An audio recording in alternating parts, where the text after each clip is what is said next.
Hello students, in the last video we studied about the process of photosynthesis and how plants make their food and how does photosynthesis occur, and now in this video we are going to study further about the unusual plants that do not have green leaves but still produce their own food. Okay, so let's start. Unusual plants. Green leaves are the kitchen of plants, but what happens when a plant does not bear green leaves? अब जैसे कि हमने पिछले video में पढ़ा था कि green leaves होती है वो प्लांट्स का किचन होती है. किचन उनको इसलिए कहा जाता है बिकॉज वो खाना बनाती है उनका, राइट. बट अगर उनमें ग्रीन लीव्स ही नहीं होंगे तो वो अपना खाना कैसे बनाएंगी? सोचने वाली बात है ना. So let's study. Plants like cactus do not have leaves. जैसे कि कैक्टस एक प्लांट है जिनमें ग्रीन लीव्स नहीं होती हैं, उनमें कांटे होते हैं. ये प्लांट हमारे राजस्थान में काफ़ी पाया जाता है. ये प्लांट ज़्यादातर डेजर्ट्स में उगता है. तो अब कैक्टस अपना खाना कैसे बनाता है? Then where is their food made? उनका खाना कहाँ बनता है? It is made in their green stems. उनकी स्टेम वाले पार्ट में उनका खाना बनता है, ना कि लीव्स, क्योंकि लीव्स तो है ही नहीं. तो उनका जो ये स्टेम है वहाँ पे उनका खाना बनता है. Okay. Moulds and mushrooms are non green plants. They do not have chlorophyll. अब जो मशरूम और मोल्ड्स होते हैं वो तो ग्रीन भी नहीं होते, लीव्स भी नहीं होती और वो खुद भी ग्रीन नहीं होता है. तो अब उनका खाना कहाँ बनता है? और उनमें क्लोरोफिल भी नहीं होता है. दे डू नॉट हैव क्लोरोफिल. तो हमने पहले पढ़ा था क्लोरोफिल होना बहुत ज़रूरी है. अगर क्लोरोफिल नहीं हुआ तो खाना भी वो नहीं बना पाता है ना. They can not make their own food. तो वो खुद का खाना नहीं बना पाते हैं. They get their food from dead and decade plants and animals. वो अपना खाना कहाँ से लाते हैं? जो उनके साइड में कोई भी मरे हुए जानवर या प्लांट्स होते हैं उनसे वो अपना फूड एक्सट्रैक्ट कर लेते हैं. ओके. यहाँ पे हमें इमेज भी दे रखी है. इमेज में कैक्टस और मोल्ड्स एंड मशरूम का फिगर दे रखा है. ठीक है, आप इमेज में देख सकते हैं कि कैसे ये दिखते हैं अगर आपने रियल लाइफ में नहीं देखे हैं. नेक्स्ट हम पढ़ते हैं croton plant. The leaves of some plants like the croton have chlorophyll but they appear dark red in color due to the red pigment present in them hides the green pigment. अब croton plant जो होता है इनमें क्या होता है? Chlorophyll तो होता है. ओके. क्लोरोफिल होता है मतलब खाना तो प्रोड्यूस करते हैं क्योंकि क्लोरोफिल है, बट ये दिखने में डार्क रेड कलर के होते हैं. क्यों? क्योंकि इनमें एक रेड पिगमेंट प्रेजेंट होता है. रेड पिगमेंट ग्रीन जो उनका क्लोरोफिल होता है उसको कवर कर लेता है. Present hides the green pigment, right. Red colour क्या ग्रीन कलर को छिपा देता है, इसलिए वो प्लांट ज़्यादातर रेड दिखता है कलर में. दस they do photosynthesis because chlorophyll is present in them. जैसे कि मैंने आपको बोला था वो क्लोरोफिल तो उनमें होता है तो वो फोटोसिंथेसिस करते हैं, यानी खुद का खाना खुद बनाते हैं despite of red pigment present in them. Red pigment के होने से कोई फ़र्क नहीं पड़ता है, उनमें ग्रीन पिगमेंट और क्लोरोफिल होना ज़रूरी है जो कि उनमें होता है और उससे वो फोटोसिंथेसिस कर लेते हैं. Okay. During photosynthesis green plants trap the sun's energy to make food. जैसे कि हमने पढ़ा था पिछली बार कि ग्रीन क्लोरोफिल के थ्रू सन की एनर्जी कैप्चर हो जाती है प्लांट के अंदर. किस प्रोसेस में? फोटोसिंथेसिस के प्रोसेस में. This energy is passed on to humans and animals when they eat food. अब ये जो एनर्जी होती है वो प्लांट्स और एनिमल्स में कैसे आती है? जब वो उस प्लांट पे उगा हुआ उसका फ्रूट या वेजिटेबल खाते हैं तब वो एनर्जी हमें भी आ जाती है. Okay. So our next topic is interdependence. Interdependence का मतलब होता है निर्भरता, यानी किसी पे निर्भर करना. Animals and plants depend on each other for living. Animals और प्लांट्स क्या करते हैं? एक दूसरे पे निर्भर होते हैं, यानी वो एक दूसरे पे रिलाई करते हैं अपने खाने के लिए. Animals need food to eat and oxygen to breathe. अब एनिमल्स को क्या चाहिए होता है अपनी लाइफ के लिए? उनको खाना चाहिए होता है और उनको ऑक्सीजन चाहिए होता है, यानी सांस लेने के लिए हवा जो कि ऑक्सीजन है. Plants give animals this food and oxygen, और प्लांट्स क्या करते हैं, एनिमल्स को ये फूड और ऑक्सीजन देते हैं. मैंने आपको बताया था ना कि ऑक्सीजन प्लांट्स बाहर रिलीज करते हैं, right. Plants need carbon dioxide to make food, और प्लांट्स को क्या चाहिए होती है, कार्बन डाइऑक्साइड चाहिए होती है. और animals breathe out carbon dioxide, और एनिमल्स क्या करते हैं, कार्बन डाइऑक्साइड बाहर ब्रीथ आउट कर देते हैं. This is use by plants, तो ये प्लांट्स यूज कर लेते हैं. तो होता क्या है, प्लांट्स क्या करते हैं, ऑक्सीजन बाहर छोड़ते हैं और कार्बन डाइऑक्साइड अंदर लेते हैं. और एनिमल्स क्या करते हैं, वो ऑक्सीजन अंदर लेते हैं और कार्बन डाइऑक्साइड बाहर छोड़ते हैं. तो वो दोनों एक दूसरे पे इस तरह से डिपेंड हो जाते हैं और एक दूसरे की हेल्प करते हैं. किस लिए, लिविंग के लिए, यानी एक दूसरे की रहन सहन के लिए. Okay, this is why fish live longer in an aquarium with plants in it than one without plants. इसीलिए एक्वेरियम में फिशेस ज़्यादा टाइम तक जिंदा रहती है जब उस एक्वेरियम में प्लांट्स हो. वाटर प्लांट्स अगर हम एक्वेरियम में लगा दें तो वाटर प्लांट्स क्या करते हैं, ऑक्सीजन बाहर छोड़ते हैं, तो पानी ज़्यादा देर फ्रेश रहता है और फिशेस को ऑक्सीजन ज़्यादा मिलता है. ओके, तो अगर आप लोग भी अपने घर में एक्वेरियम लगाएं तो उसमें वाटर प्लांट्स ज़रूर लगाइएगा. Next topic is food chain, flow of energy. ये सबसे इंटरेस्टिंग टॉपिक है हमारे चैप्टर का, फूड चेन. फूड चेन यानी जो प्लांट्स, एनिमल्स, ह्यूमंस, ये एक पूरा चेन बना हुआ है. प्लांट्स से एनिमल्स को खाना मिलता है और एनिमल्स को कहाँ से मिलता है, प्लांट्स से, राइट. तो ये पूरा चेन बना हुआ है जिसको हम डिटेल में अभी पढ़ेंगे ताकि आपको समझ में आएगा. The ultimate source of all the energy on earth is sun. तो अब इस चेन में सबसे पहले कौन आया, सन. अगर सन नहीं होगा तो कोई भी नहीं होगा, क्योंकि सन से हम सभी को एनर्जी मिलती है. Plants depend directly on the sun. Plants क्या करते हैं, सन पे डिपेंड करते हैं एकदम डायरेक्टली अपना खाना बनाने के लिए. अगर सन नहीं आएगा तो प्लांट्स भी अपना खाना नहीं बना पाएंगे.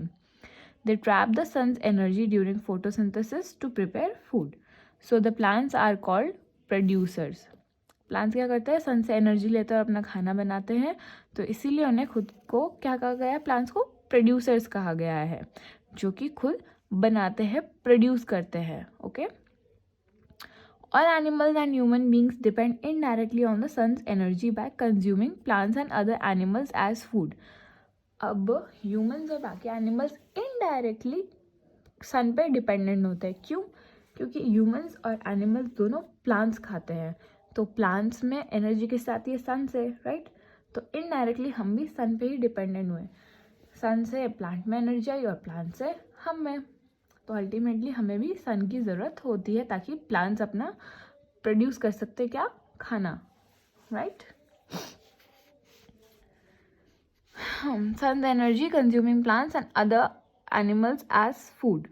Okay, so all animals and human beings are called consumers. तो एनिमल और सारे ह्यूमन बींग्स को क्या कहते हैं, कंज्यूमर्स कहते हैं. कंज्यूमर्स क्योंकि वो प्लांट्स को कंज्यूम करते हैं, उन्हें खाते हैं. Okay, Thus a chain exists in nature for obtaining food. तो ये एक चेन चलती है नेचर में अपने खाने को पाने के लिए. A chain that shows a series of organisms where each member depends on the lower member of the series is called a food chain. जब ये चेन कब बनती है, जब एक सीरीज में बहुत सारे नेचर की चीज़ें हों, यानी सन या प्लांट्स, एनिमल्स, ह्यूमंस, जब और वो एक दूसरे पे अपने एक दूसरे के ऊपर डिपेंड हो अपने किसके लिए, खाने के लिए, तब उसको फूड चेन कहा जाता है. कुछ एनिमल्स आपको पता है, एनिमल्स जानवर को भी खाते हैं, राइट. तो वो भी प्लांट पे इनडायरेक्टली सन पे, प्लांट और सन पे डिपेंड करते हैं. जैसे कि मैं आपको ये फिगर के थ्रू समझाती हूँ. जैसे कि ये सन है, ठीक है, सन, और सन से प्लांट ने अपना खाना बनाया.